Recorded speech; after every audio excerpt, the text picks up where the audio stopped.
Hello everybody, I am back at the Colonial Capital Humane Society. Here I'm working with Logan.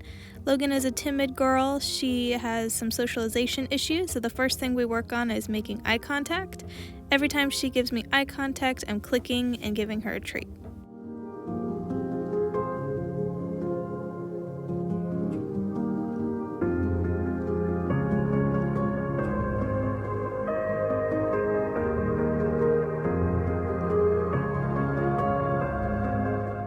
I'm going extremely slow with Logan. That means my hand movements are slow, eye contact is slow. I'm allowing her to be in charge and facilitate the engagement, and I'm subtly trying to see what she can handle socially. So right there you can tell she's very uncomfortable with movement, especially going over her head like she's going to be pet or touched.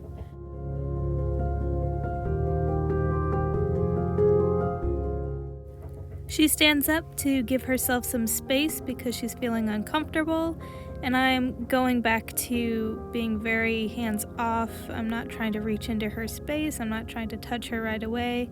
I'm going back to making it a little bit easier on her by dropping the food on the floor, and then I'm working on subtle hand motions. Each time I move and she comes closer to get the food, I click, and I'm helping her become a little bit more brave around something that makes her feel uncomfortable.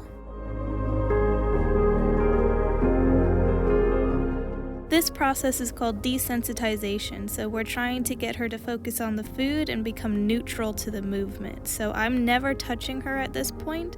I'm just reaching in like somebody has obviously done that's made her uncomfortable before, and I'm teaching her that just because that motion happens doesn't mean that she is going to be touched, but it does mean that she's getting food.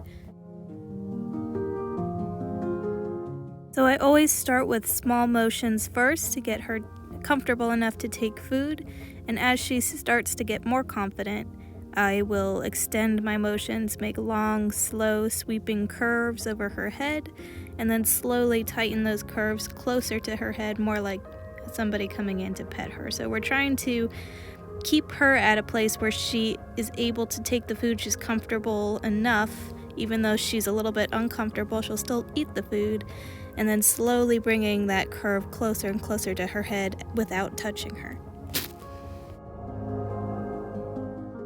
I'm always giving her breaks, so after I get pretty tight into her head, I'm going to release and allow her to back off if she needs to, and I'm going to sprinkle in some times where I just give her a treat for being near me and not backing off. So I'm not forcing her to have that motion all the time. We're taking small breaks in between these sessions.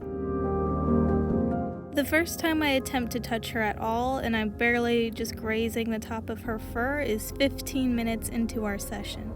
So I'm not rushing this whatsoever, and even this was a little bit too much pressure for her, and you're going to see in a minute how she responds.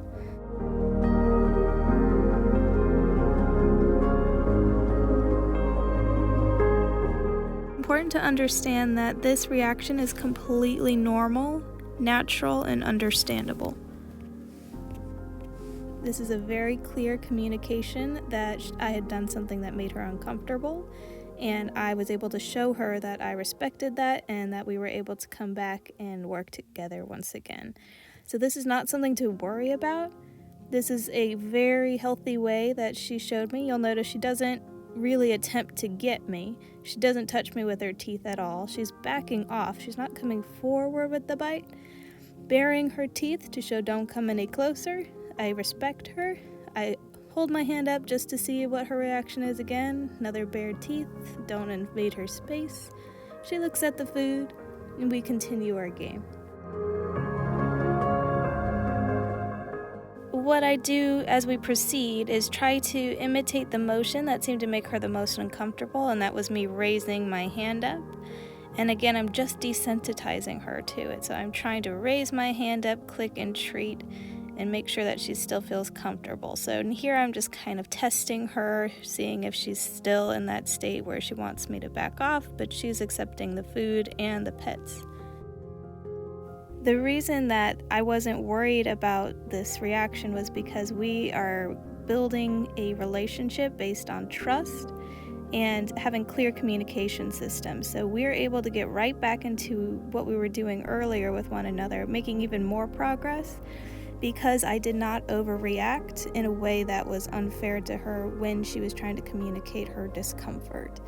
If I yelled, tried to punish her, did something of that sort when she snapped, we would have broken trust. She would have felt like she wasn't being understood, and we would have taken steps backwards. That was a huge moment of trust building for us. Now she's kind of pushing for my attention. She's trying to engage with me in order to get the food instead of the other way around. So communication is really important. If you don't understand how your dog is trying to communicate with you, you can create some really big, serious problems, especially with aggression. I don't suggest that you try these kinds of techniques on your own. You really need to work with a trainer who understands dog body language. Last thing I work on is pushing her just a little further, so I'm holding my arm out above her before I give her the treat, and that way she has to make contact with me before she gets the food, and that just helps her get used to having contact on her face, but it's all on her terms, so no one's reaching in. She's putting her nose into it so that it becomes a little easier for her. Logan is available for adoption, so if you're interested, please reach out to them directly, and stay tuned for more videos.